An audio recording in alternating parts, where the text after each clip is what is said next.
bom dia para quem eu não dei bom dia. Estava falando com a Sizumi agora mais cedinho, que hoje eu tive um baque logo pela manhã. Ontem hackearam o meu Blogspot. E era uma coisa que, para mim, antes das redes sociais, a Vanusa até sabe disso, era um sonho meu poder escrever para que as pessoas lessem e criassem as concepções dela a partir das leituras.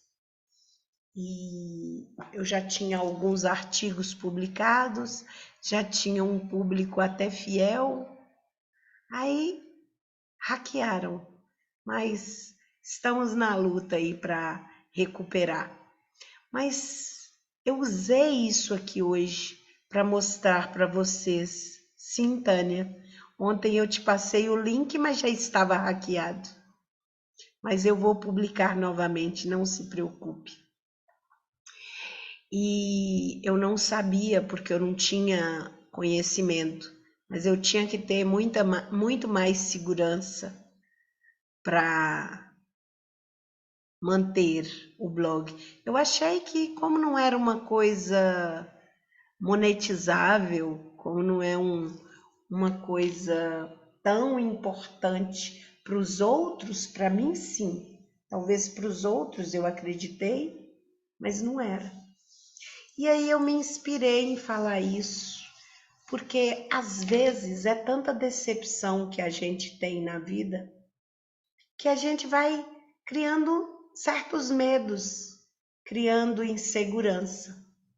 Mas é nesse momento que eu, de cadeira, digo para você. Quando eu soube que estava hackeado, eu chorei, eu fiquei magoada, eu nem dormi direito, porque eu descobri, era 1h30 da manhã, mas o que eu fiz? Ao invés de ficar ínsone na cama, sofrendo, eu peguei novamente todos os artigos e vou republicar. E aí tá tudo certo. O bom é que eu tinha guardado. Então, o intento de quem fez caiu por terra. É isso que é o importante da gente fazer. Nós vamos ter decepções inúmeras, mas a gente enfrenta e vai em prol de mudar a nós mesmos, de descobrir a nossa essência, de cumprir a nossa missão. Se a minha missão é escrever um blogspot, não vai ter hacker que vai me parar. Eu vou escrever quantas vezes. Vai queimar o nome do meu grupo? Tudo bem, eu crio outro. Vou continuar, normal. Aí uma hora eu vou criar com o meu nome, se necessário. Aí como que vão hackear o meu nome? Aí eu vou deixar de assistir a mim mesma. Eu vou deixar de ser eu. Não existe, não tem como. Então, vamos tentar dar certo, até que dê certo. Então, nesse momento, nesse posicionamento que nós estamos, eu gostaria de fazer uma meditação de fortalecimento do nosso eu interior. Então, eu gostaria que nesse momento você acomodasse na sua cadeira, fechasse os seus olhos e comece a sentir dentro de você o seu pai e a sua mãe. Hoje eu não quero que eles estejam atrás de você. Eu quero que eles estejam aqui dentro, bem no fundo do peito de vocês. E eu quero que quando você estiver com eles dentro de você, você se sinta completo. Porque é essencialmente eles que te completam. São essas raízes profundas que nós trazemos dos nossos pais, é que nos fortalecem, que traz para a nossa vida a seiva, o poder de crescermos, de multiplicarmos, de florescermos mesmo na dor. E é o momento de você olhar para si, sentindo o seu melhor, a sua realidade.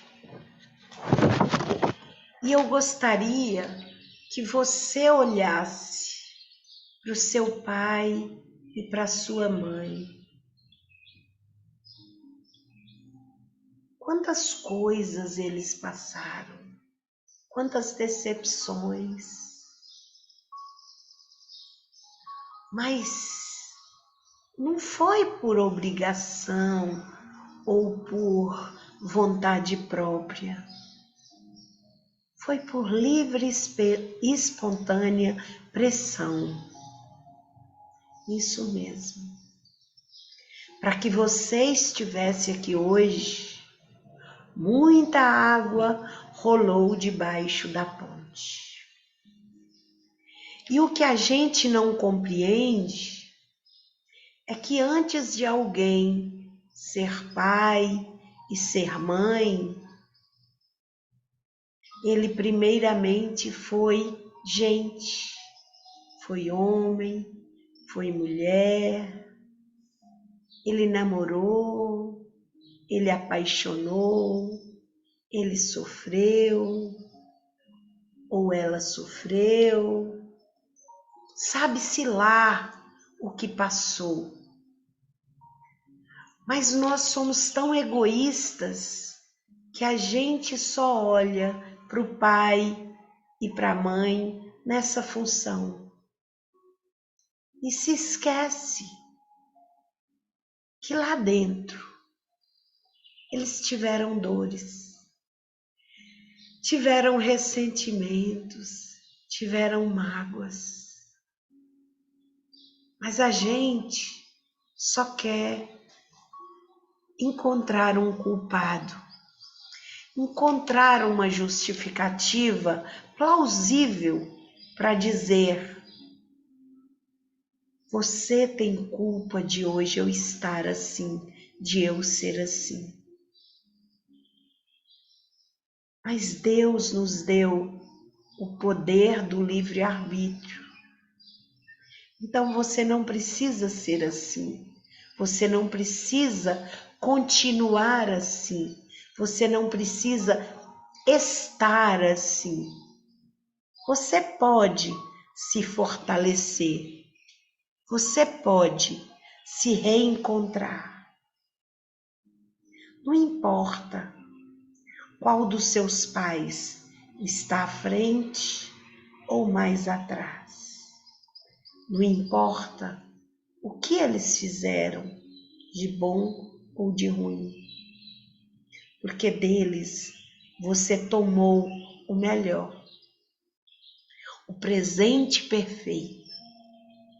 Pode ter vindo embalado num papel de pão, num papel higiênico, numa sacolinha de supermercado, num papel celofane, numa caixa de papelão trabalhada, ou numa caixa de MDF com o seu nome grafado.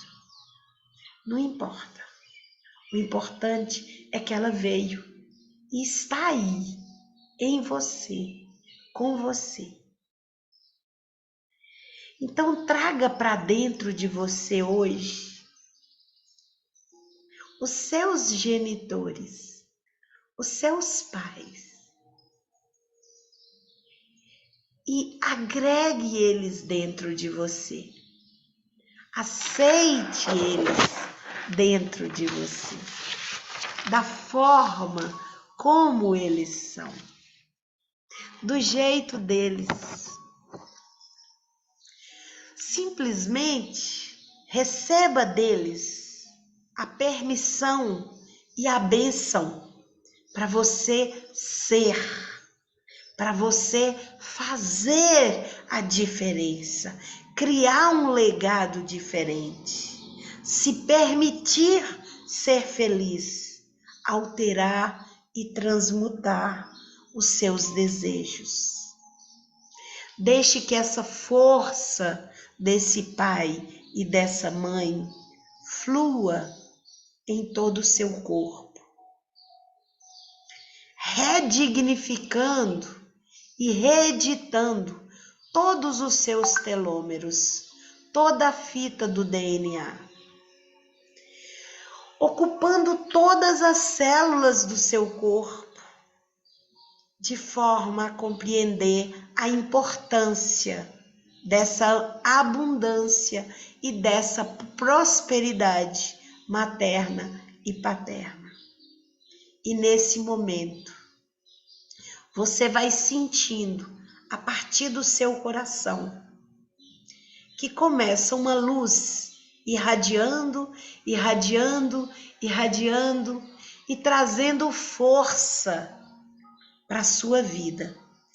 E conforme essa luz irradia, ela cria em você um escudo protetivo, um escudo de amor, um escudo de alma, um escudo que te leva a enfrentar tudo e a tentar, sempre que você cair, ou sempre que te derrubarem, e você vai olhar e falar: vem comigo, meu pai, vem comigo, minha mãe. Porque talvez eu não tenha a força que vocês tiveram, mas juntos nós vamos conseguir. Juntos nós vamos realizar tudo que é a minha missão, que é o meu propósito. Agregue esse pai e essa mãe. Mesmo que eles não tenham sido para você o que o meu pai, o que o pai do outro, o que a minha mãe, o que a mãe do outro foi.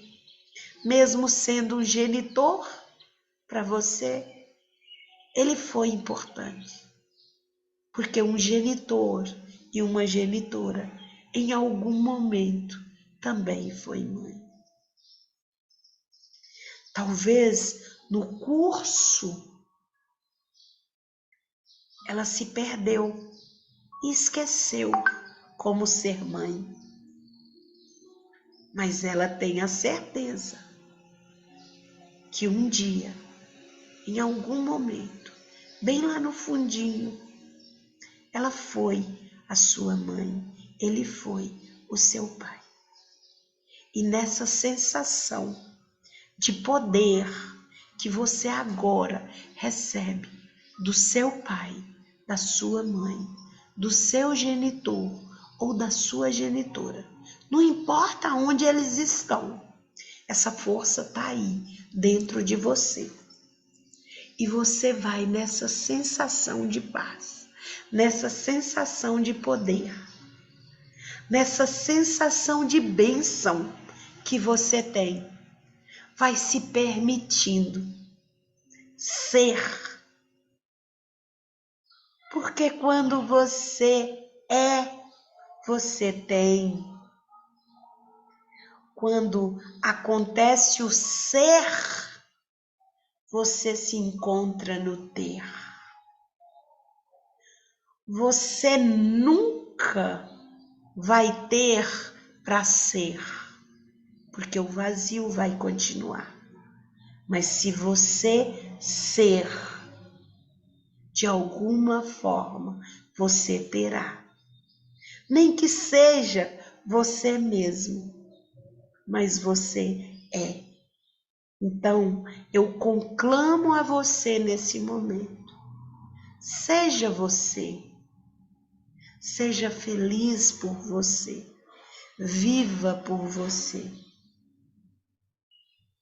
Abrace a vida por você e receba agora a permissão dos seus pais para fazer diferente.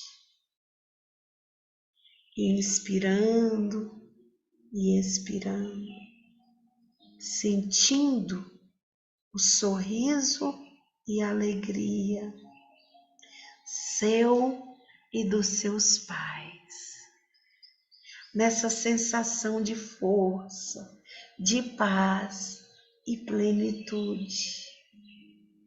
Vá se fazendo presente, vá se mostrando importante, se veja importante, porque você é digno, você vale a pena. E se você vale a pena, tá tudo certo. Você tem merecimento e você vai conseguir ser feliz. Tudo a partir de agora começa a fluir. E eu determino nesse momento a abundância e a prosperidade na sua vida. Porque você merece, você precisa e você reconciliou com o seu pai e com a sua mãe em plenitude, em harmonia e em equilíbrio. E agora, não tira eles daí não, deixa eles bem aí. E você vai respirando e sentindo esse amor fluindo de você para eles e deles para você, num fluxo de paz, de amor e de serenidade. Porque você vai abrir os olhos e ver que lá fora, mesmo atrás de uma nuvem escura, tem um sol que brilha para você. Então, seja luz por onde você andar. Porque os insetos, até os insetos, só se aproximam de onde tem luz. Então, que a partir de hoje, na sua vida, brilhe a prosperidade, brilhe a paz, brilhe o amor, da forma como tem que ser. E tá tudo certo, e tá tudo certo. Gratidão, gratidão, gratidão.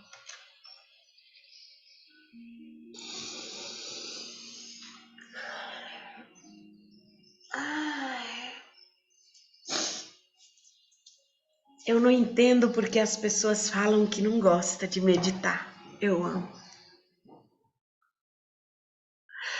É tão bom, é tão calmo, é tão sereno. Então, a minha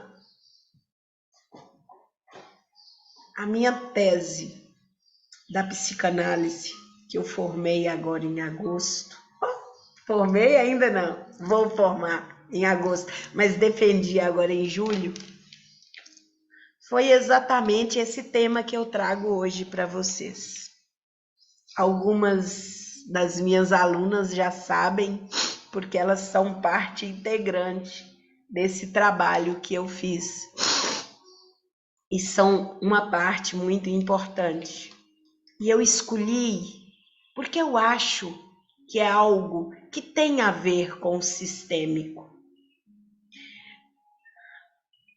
Eu amo o cientificismo, mas quanto mais eu me aprofundo nas constelações, mais eu vejo cientificismo nas constelações, enquanto o povo insiste em dizer que é uma pseudociência. Talvez porque não passaram pelo que eu passei, não sentiram o que eu senti e não estudaram o que eu estudei. Então, por isso hoje eu grito: constelação e viver sistêmico é vida, é equilíbrio, é harmonia, porque você consegue unificar a si e a todos de uma forma a reconhecer que algo que aconteceu no passado te afeta, até que você veja, que você sinta e que você ressignifique, deixando ir. E quando eu falo isso, eu não estou a falar de perdão.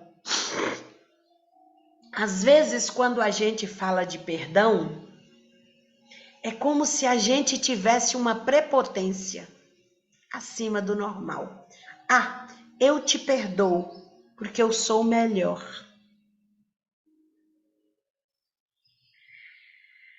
Não é tão puro, não é crístico. Apesar de ser pedido por Cristo, o perdão ainda fica aqueles resquícios para você jogar na cara das pessoas. Ah, eu te perdoei. Tá vendo? Eu sou superior, eu sou soberano. Eu sou potencialmente. E as constelações nos ensinam o contrário. Não precisa perdoar, precisa ver e aceitar. Como foi? Você fez isso para mim? Que legal. Vou aprender com isso. Vou criar um novo paradigma na minha vida. E aí eu escolhi, para a minha tese, eu escolhi esse tema. E o mais interessante é que deu para eu unificar todos os meus setores de trabalho nele. Por quê? Porque os complexos de Édipo e de Electra estão diretamente relacionados a constelações sistêmicas familiares. Porque respondem cientificamente os porquês muitas vezes a nossa vida não dá certo. Porque estão introjetadas, estão inseridas nesse contexto de complexo. E eu gosto muito de falar dos complexos de Édipo, porque são interessantes. E quando eu comecei a estudar psicanálise, eu me apaixonei ainda mais por eles, porque eu pude aprofundar e sair da mitologia. Todo mundo sabe que eu amo mitologia. Todo mundo sabe que eu amo contos sufis, arábicos, contos de paródias brasileiras, crônicas. Todos eles trazem uma moral. As fábulas de Esopo que eu cresci lendo e me deliciando debaixo de árvores. E quando eu era bem pequena, eu acho que eu tinha uns 4 para 6 anos, tinha essa novela, Mandala. Tinha a maravilhosa, a magnífica Vera Fischer, que meu pai babava, e tinha a história do complexo de Édipo. E na época explodiu uma música, como uma deusa, e o povo cantava, e eu cresci ouvindo isso. E a música ainda está aí nas raízes que nós utilizamos. Então eu vou contar para vocês agora a história, para vocês entenderem sobre um pouco do Édipo Rei. Conta a história mitológica que em 427 a.C., Sófocles escreveu uma peça teatral, um psicodrama. E nesse psicodrama, ele contava a história de Laio, desculpa, estou lembrando do Caio, do polêmico, do cara, depois a gente entra nisso. O Laio era o rei de Tebas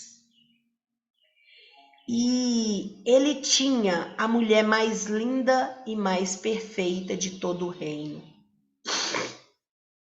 E ele foi ao oráculo para pedir orientações. Digamos que o oráculo na Grécia Antiga fosse os terapeutas de hoje. Eu vou ali pedir uma informação. E o oraculista, ou terapeuta, como vocês quiserem chamar, falou com ele: olha, vou te dar um conselho. Não tenha filho. Na época, gente, não tinha condições de explicar, ou de fazer ultrassom, ou de descobrir o momento para se fazer uma filha mulher ou um filho homem. Era a sorte, era o destino. Mas o sonho de Jocasta, a mulher mais que perfeita do reino, era ser mãe. E Laio tinha um amor divinal por Jocasta. E o que Laio fez? Deixou de lado as previsões do oráculo e falou assim: vou ter um filho. Ou uma filha, tanto faz. E aí teve um filho. A esse filho, Jocasta deu o nome de Édipo. No primeiro instante que a criança nasceu, tanto Jocasta quanto Laio se apaixonaram perdidamente pela criança. Função pai e mãe. E nesse momento, essa criança começou a crescer.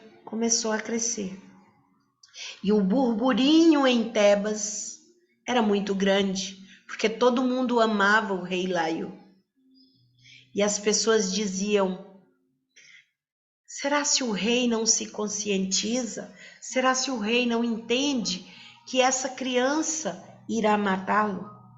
E de tanto que Laio ouviu isso, sentiu e deu lugar para as crenças limitantes que ele recebia no interior dele, ele pediu para que um guerreiro levasse Édipo para um monte próximo a Corinto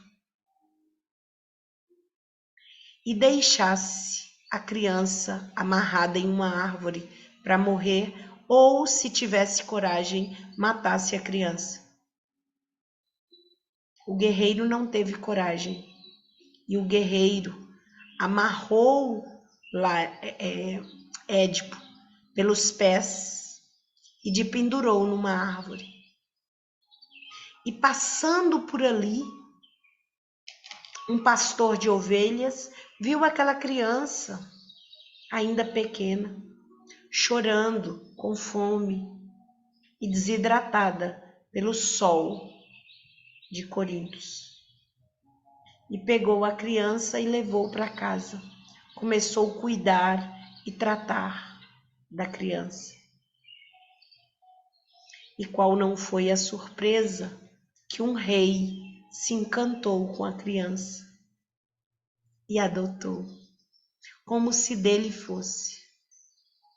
Mas foi um amor tão grande, foi uma vontade tão grande que ele tinha de ser pai, que ele tratou Édipo como se dele fosse, com amor, com carinho, com dedicação e afeto.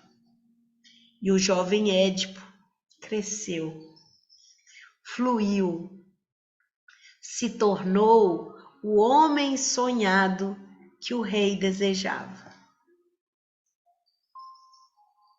Um belo dia, Édipo procura um oraculista, porque dentro dele havia um vazio que não conseguia preencher, e ele não entendia os porquês daquele vazio, porque ele tinha tudo. Ele tinha um pai maravilhoso, uma mãe maravilhosa, ele tinha um reino que era jogado aos seus pés, mas faltava algo.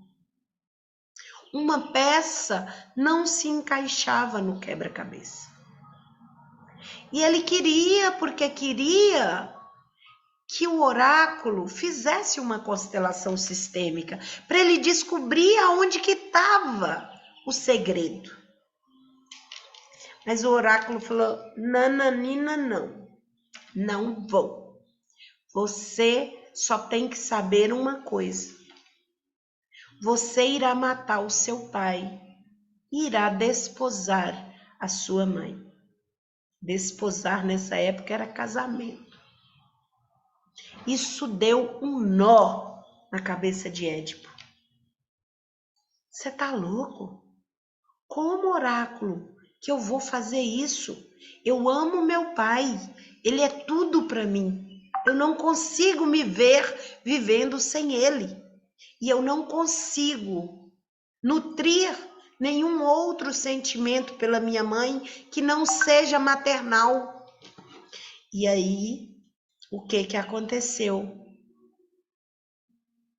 Édipo voltou para o castelo e disse para o pai: meu pai, antes que eu cometa na minha vida alguma loucura, eu vou partir. Eu vou viver no isolamento. Eu vou viver bem longe daqui. E virou um andarilho por várias terras. Mas Édipo era lindo. Édipo era inteligente. Édipo era interessante. E o que aconteceu? Ele sai como mercenário, roubando todos que ele podia nos desertos, nas proximidades de Tebas. E um belo dia, ele vê um homem vindo com uma comitiva. E esse homem estava com muitas posses, muitos bens. E o que ele faz? Enfrenta esse homem.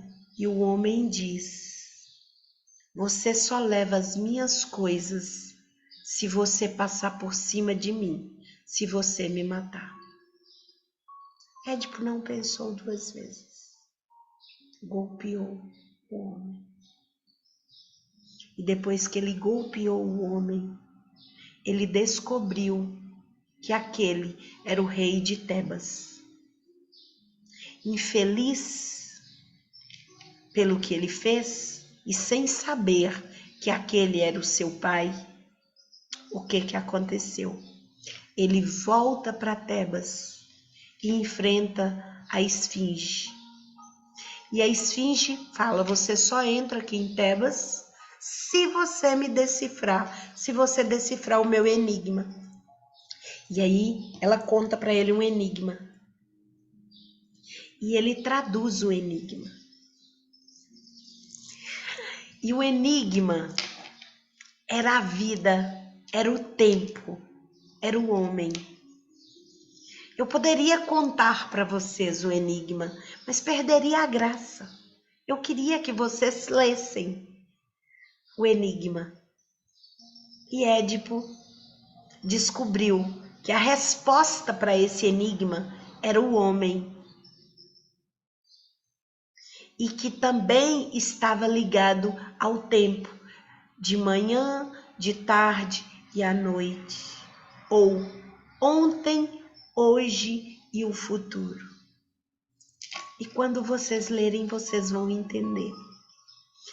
E quando Édipo inteligivelmente decifrou o enigma, a esfinge se suicidou e Édipo virou o rei de Tebas. E ao virar o rei de Tebas, o que aconteceu? Ele se apaixona por Jocasta, que era geneticamente a sua mãe. E ele se casa com a sua mãe e descobre toda a infelicidade dele. E aí agora você me pergunta, mas Théo, o que isso de mitologia tem a ver com psicanálise e constelações sistêmicas? Tudo. Por que eu digo tudo?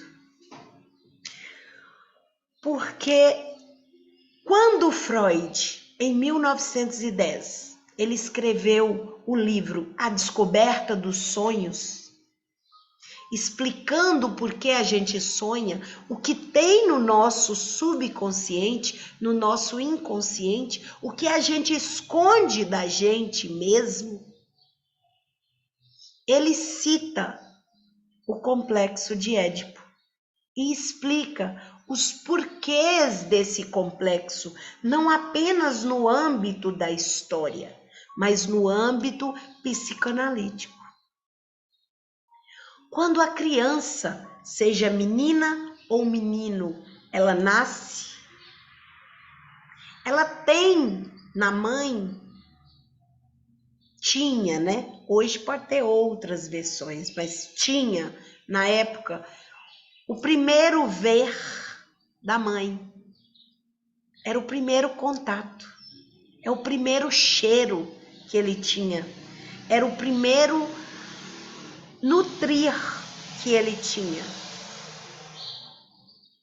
E Freud muito lindamente explica essas fases psicossociais.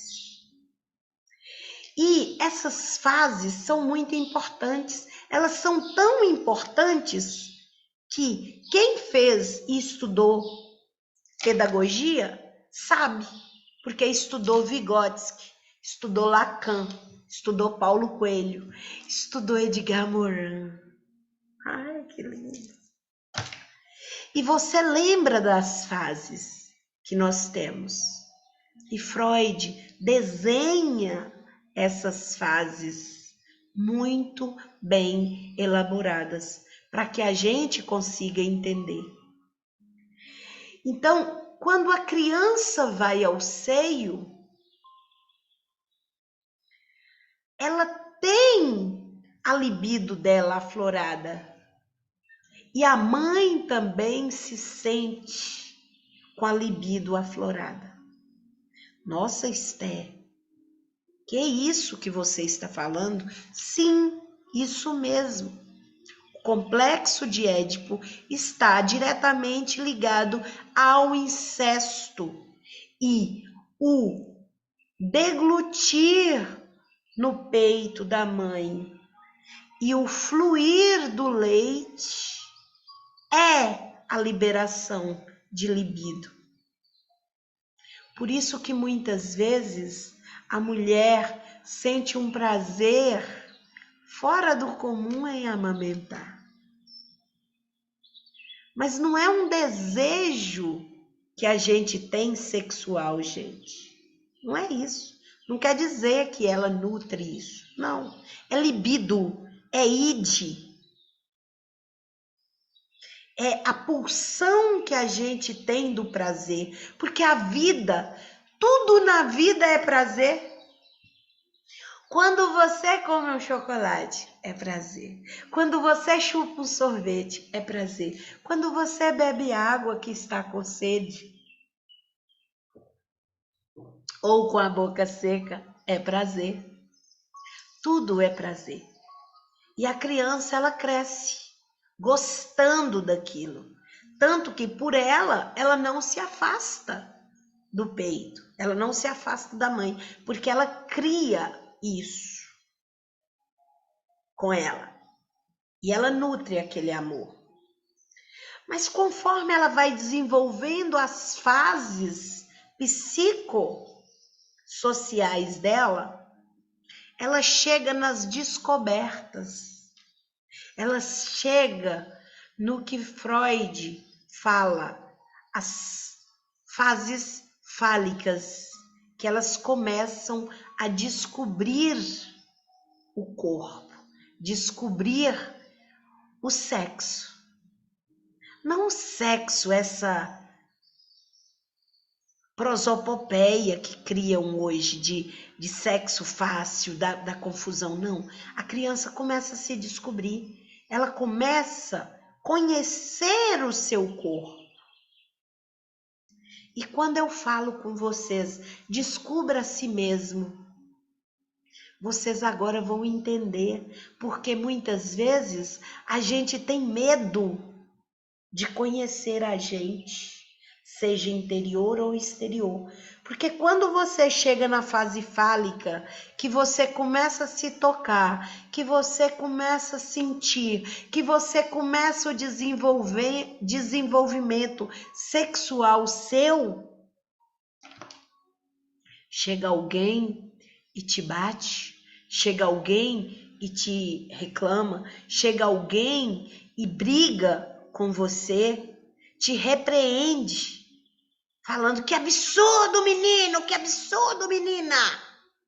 E aí a criança se retrai e vai deixando de se conhecer. Quantas meninas têm vergonha quando começa a nascer os seios? Quantos meninos têm vergonha quando do nada, sem ele fazer nada, tem uma ereção peniana? E aí a vergonha vai tomando conta e a pessoa vai tendo medo da sexualidade e não vai se reconhecendo. E na maioria das vezes, isso inicia no processo de análise fálica. Ah, mas e aonde que gera os complexos? Nesse momento. Porque o menino se vê em competitividade com o pai. E a menina tem ódio da mãe porque a mãe decepou o pai. Decepou dela o membro peniano. E ela acha que aquilo é culpa da mãe. E ela começa a endeusar o pai e reprimir a mãe, renegar a mãe. E muitas vezes esse complexo também acontece na menina e no menino principalmente, porque o menino começa uma competição com o pai para saber quem é mais para a mãe. E aí ele começa a nutrir um amor incestuoso, de amar, de querer estar na função daquele pai, de assumir o lugar do pai. E a mãe permite, porque ela não reconhece, ela não tem a condição de compreender o viver sistêmico. Então, ela afasta do marido e prioriza o filho. Ou ela afasta da filha e deixa a filha sozinha, desamparada, só nutrindo aquele complexo em relação ao pai. E o engraçado disso é que a maioria das mulheres, quando ela tem um filho, ela se afasta da sexualidade, ela se afasta do marido. E a prioridade dela passa a ser o filho, passa a ser a filha, passa a ser a vida maternal. Ah, Esté, então você está dizendo que a mãe tem que deixar o filho em função do marido? Não. Equilíbrio, troca justa. Eu tenho um filho e tenho um marido. Eu vou dar amor para o filho e dar amor para o marido. Dar amor para o filho e dar amor para o marido. Muitas vezes eu tenho clientes que chegam para mim e falam: o meu filho, minha filha quer dormir com a gente na cama. E quando eu digo não, ela fica com raiva. A cama é do marido e da esposa. E é nesse momento que você deixa o seu filho, que deixa a sua filha dormir no meio de você e do seu marido, que você está imputando nela um complexo de Édipo ou de Electra, que eu vou explicar amanhã para vocês sobre Electra e sobre essa continuidade. Por quê? Porque quando você permite que essa criança tenha ao seu lado na cama e ao lado do seu marido aquele aquecimento, ele não tendo a personalidade formada ainda, ele nutre nele aquelas vontades do id. Ele ainda não tem o ego pronto e formado. E o superego dele, quem está formando é você e o seu marido. Então, se você está formando um superego com deficiência, a criança vai ter o ego deficiente. Ele vai ter um ego problemático. Ele vai ter um ego confuso, que ele não sabe o que é amor de mãe, o que é amor sexual. E é por isso que as imposições e as necessidades de dizer não para o filho são cruciais nesse momento, para que ele não desenvolva complexos de achar que a mãe dele é mais importante do que tudo.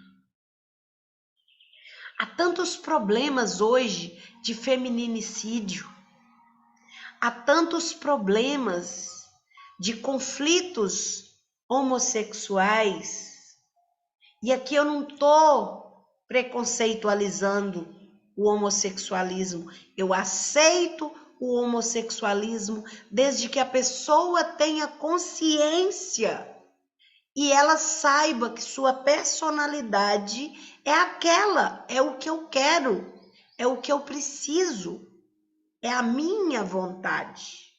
E não um complexo reprimido que te leva para trás. Eu vou ser isso por isso. E ontem eu estava conversando com uma cliente e ela me falou assim: eu sempre traio. E é um complexo de Édipo, e eu convidei ela para assistir essa aula hoje. Porque é um complexo de Édipo ou de Electra que acontece. Porque você muitas vezes não se acha merecedor de ter aquele amor, porque você se acha culpada por ter se apaixonado pelo seu pai ou ter se apaixonado pela sua mãe. E isso causa um conflito psicológico, neural. E se você não tiver um acompanhamento para descobrir qual o caminho, qual é o equilíbrio da sua vida, você tem vários problemas psicológicos. Por quê? Você pode desenvolver um falso homossexualismo, você pode reter a sua libido e não ter coragem de deixar manifestar a sua sexualidade, você pode se transformar num abusador, numa abusadora, num perpetrador ou numa perpetradora. E você pode se transformar num homem ou numa mulher que ama demais e é capaz de cometer horrores em nome desse amor. Porque você pensa que uma pessoa que comete um homicídio premeditado, doloso ou culposo contra uma mulher, ou uma mulher que pratica o mesmo contra um homem, você analisando ele, você conversando com ele ou com ela, você descobre que ele diz assim ou ela diz: foi por amor, eu amo demais.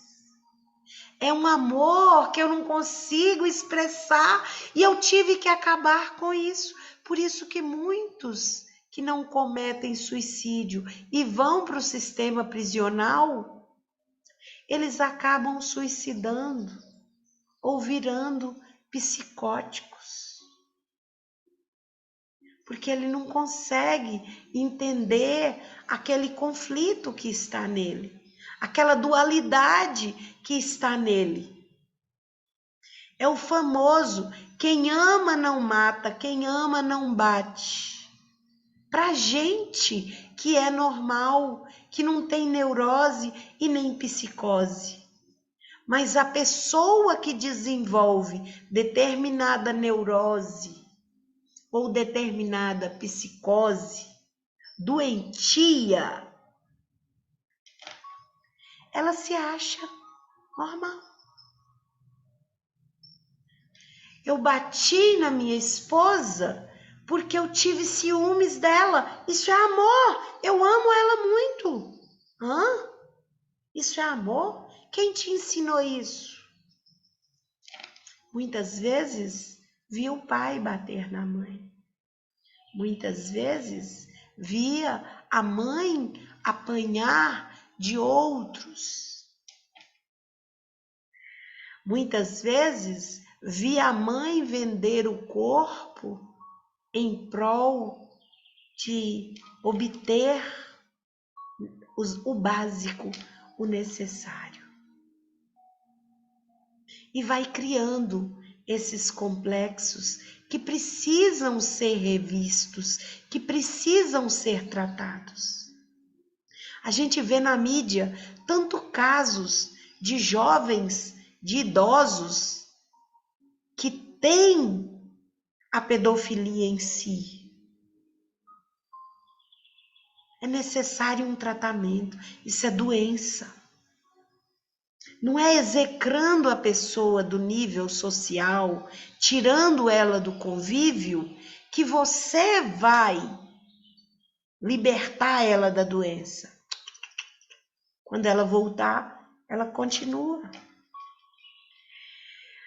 Eu queria que vocês um dia, se possível, assistissem o filme Lex Luthor, A Origem, com Anthony Hopkins. Ele no filme deveria ter ganhado o Oscar global em todas as categorias, porque o filme é perfeito, é brutal, é violento, mas é perfeito. Quanta criança se torna um psicopata por causa das questões edipinianas que ele desenvolveu entre os 0 aos 6 anos. Ah, isto é 0? A criança de 3 meses, 2 meses, ela já tem instintos? Sim, ela nasce com id, impulsões. E nas mentorias anteriores eu já falei sobre isso. E eu espero que vocês estão se aprofundando nisso, porque um bom terapeuta precisa ter o conhecimento dessas pulsões para saber o que é pulsão, o que é necessidade e o que é expectativa e realidade do cliente.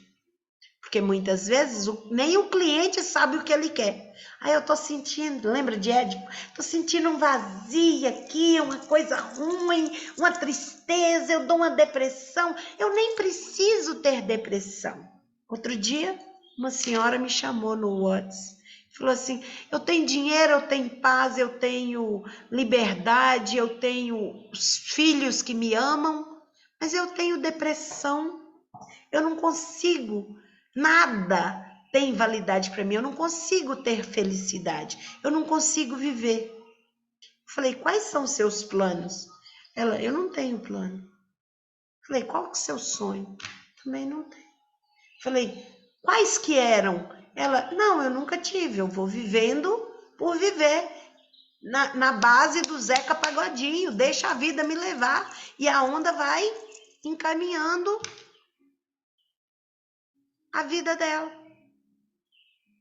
Claro que vai ter depressão. Você tem que ter objetivo na vida. Você tem que criar planos.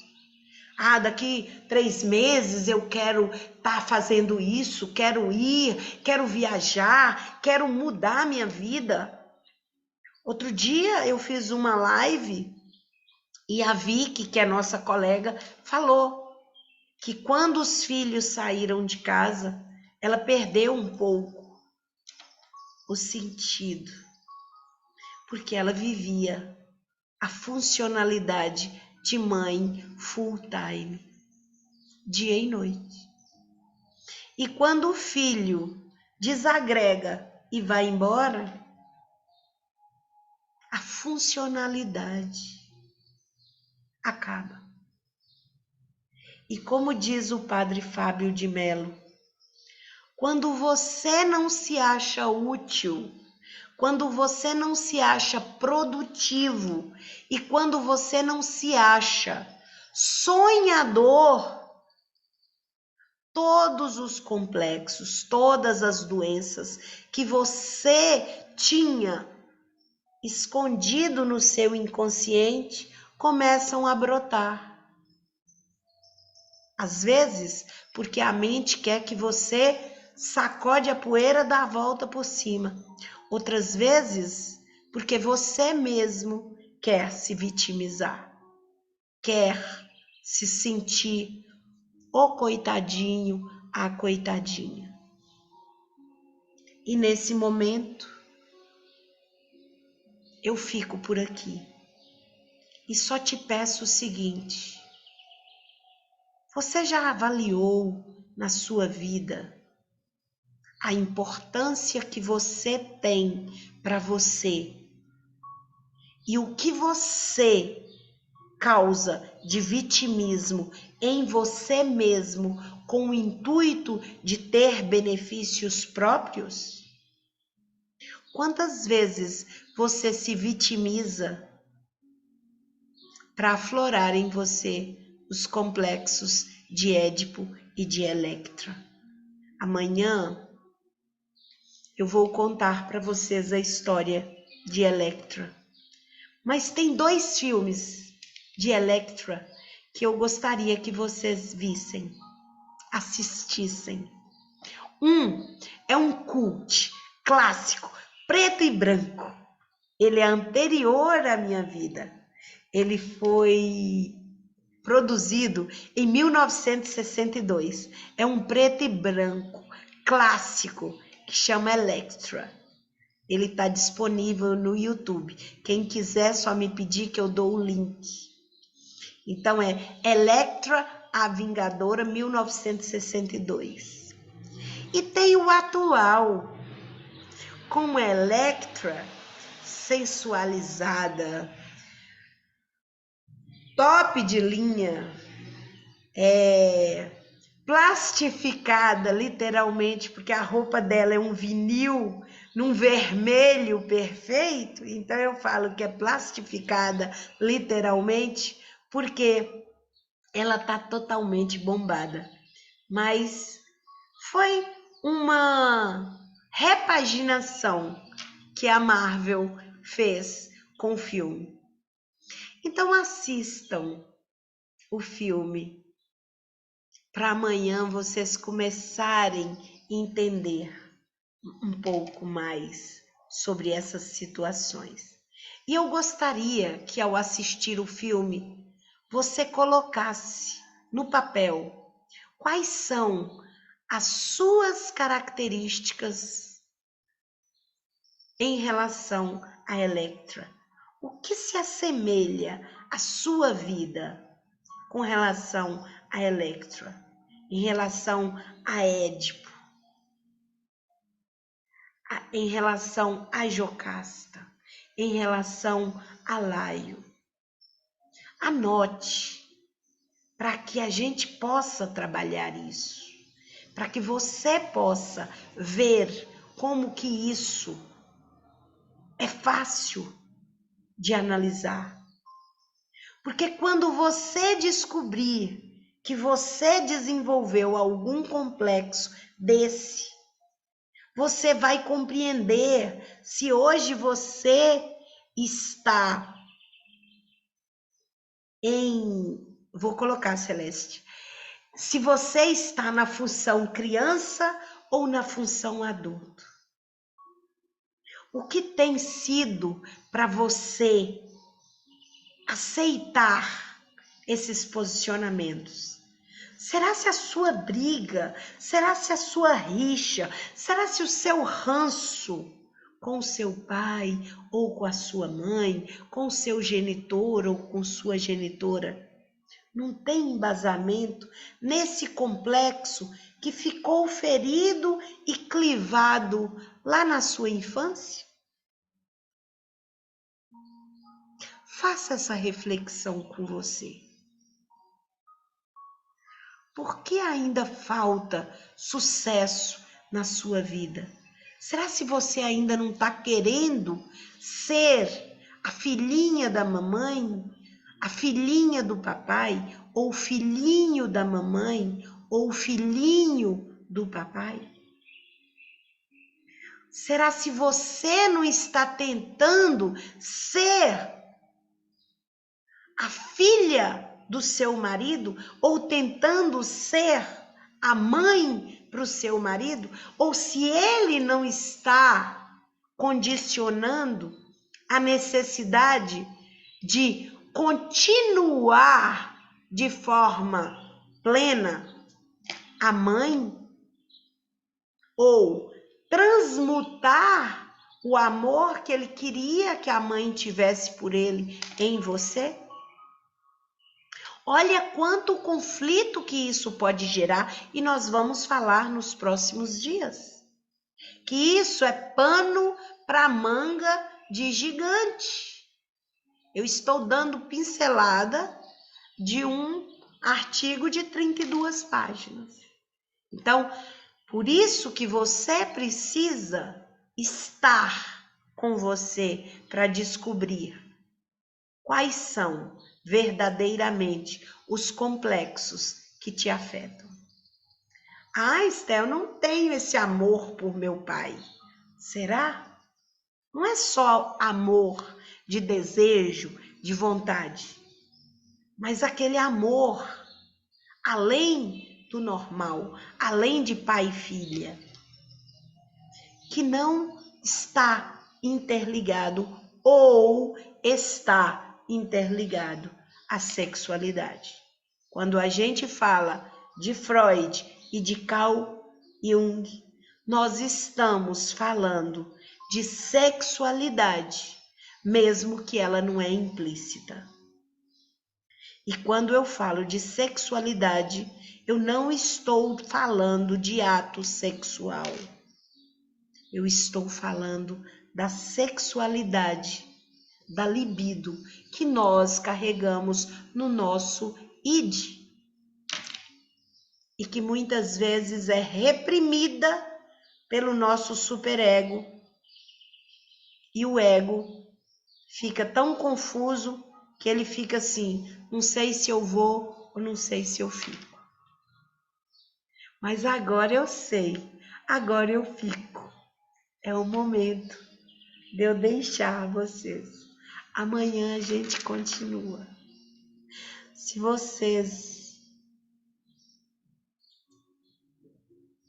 tiverem questões, vamos pro WhatsApp, vamos pro Instagram, porque o horário já venceu. Eu estarei disponível para responder suas questões, para tirar, na medida do meu saber, as suas dúvidas. E se eu não conseguir, nós temos Cizume, nós temos Olinda, nós temos várias pessoas que irão nos ajudar. Gratidão pela presença de vocês aqui.